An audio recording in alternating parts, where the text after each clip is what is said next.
Yang kedua, ya kita semua harus mendorong, media juga ikut serta, komunitas masyarakat juga ikut serta, civil society ikut serta, pengamat ikut serta supaya kualitasnya lebih bagus. Ya, karena itu menurut saya transparansi di dalam dunia pendidikan itu penting. Itu kan pengaturan. Pengaturannya yang sistemnya yang harus transparan dan terbuka kepada publik. Saya kira ini kan milik negara. Menggunakan uang rakyat, semuanya bisa dilihat dan bisa dijaga sehingga orang-orang yang dididik itu tidak seperti yang opini-opini negatif yang dikembangkan. Itu yang pertama. Yang kedua dari Komnas HAM tidak merujuk kepada undang-undang apapun. Kan saya bilang yang tadi, ketika saya bilang corporal punishment, saya close maka tidak ada rujukan undang-undang HAM yang bertabrakan. Komnas HAM kan bilang civics education. Civics education itu politik itu.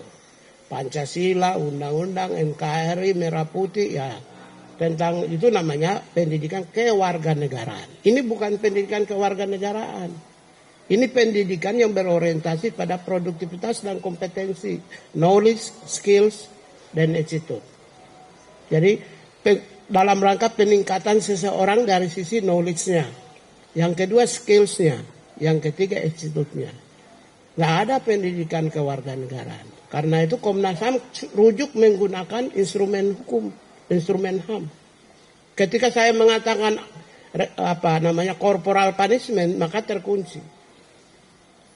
Jadi tidak ada instrumen HAM yang ditabrak di sini. Ya. Satu lagi dari Pak Deddy Mulyadi adalah memberikan syarat vasektomi untuk pemberian bansos. Memang ini masih wacana gitu Pak, tapi kalau dilihat dari perspektif HAM itu seperti apa?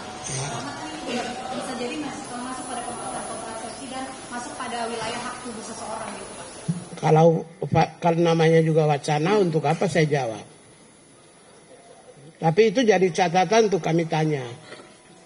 Catatan untuk kami tanya, tapi kalau wacana saya tidak bisa beropini lebih dulu. Tapi kalau dilihat dari sisi HAM, Pak, hal seperti itu memungkinkan nggak? Nanti kami tanya dulu. Jadi, kita kan sama-sama pemerintah. Kewenangan yang diberikan kepada kami itu adalah mengkoordinasikan dengan pemerintah provinsi kabupaten kota.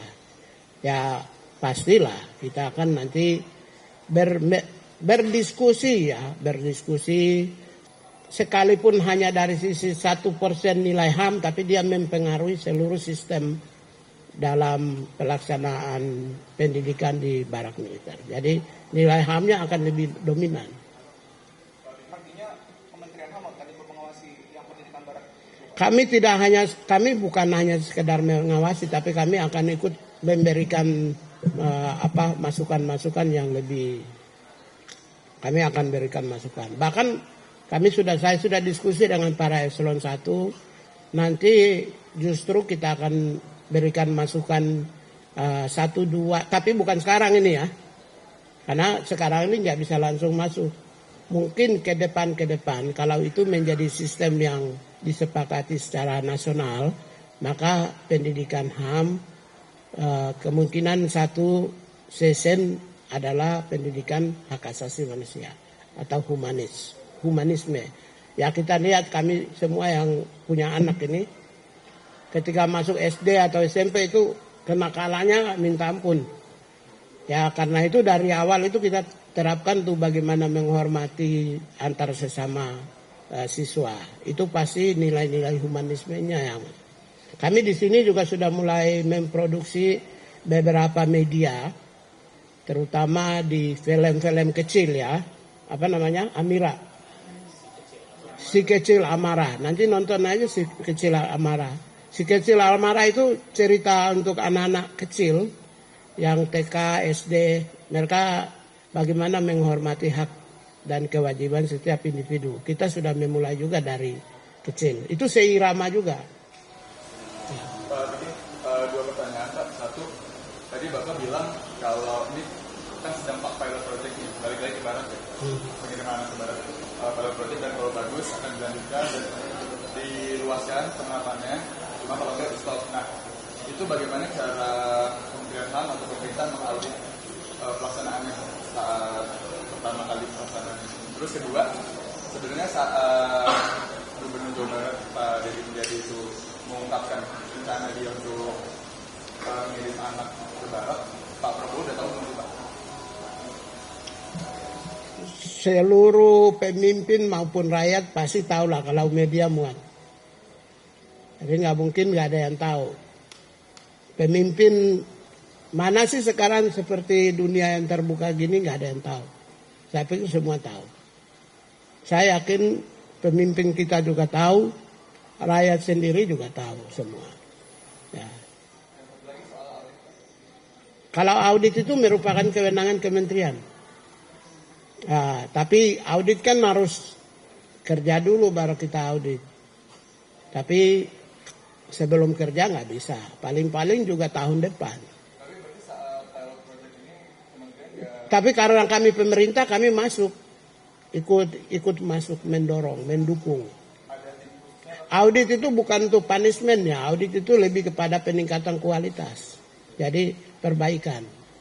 Jadi kalau yang kurang kita perbaiki, kalau yang bagus dipertahankan, yang belum ada diadain. Berarti ada kualifikasi, ada timnya yang dari kementerian, dari pemerintah? Bukan, itu audit itu salah satu kewenangan yang diberikan oleh pemerintah kepada Kementerian HAM.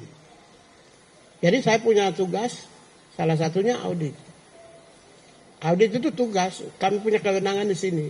Hanya kalau kata-kata audit itu kan agak gimana ya. Jadi itu tidak mungkin kita audit sekarang karena kementerian aja baru jadi. Paling 2026 ke atas. Saya masuk ke perusahaan yang diberi kewenangan langsung audit terhadap perusahaan aja. Saya masih 2026 ke atas. Tidak bisa langsung begitu aja ucuk-ucuk. Kita lakukan audit belum apa-apa gitu kan. Masih bukan tim, itu tugas pejabat di sini.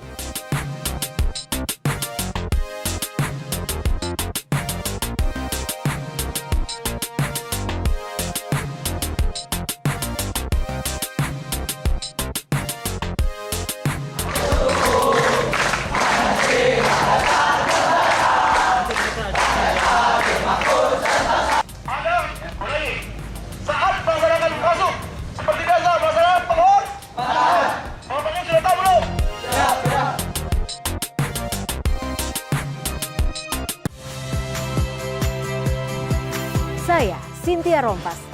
Saksikan program-program Kompas TV melalui siaran digital, pay TV, dan media streaming lainnya. Kompas TV, independen, terpercaya.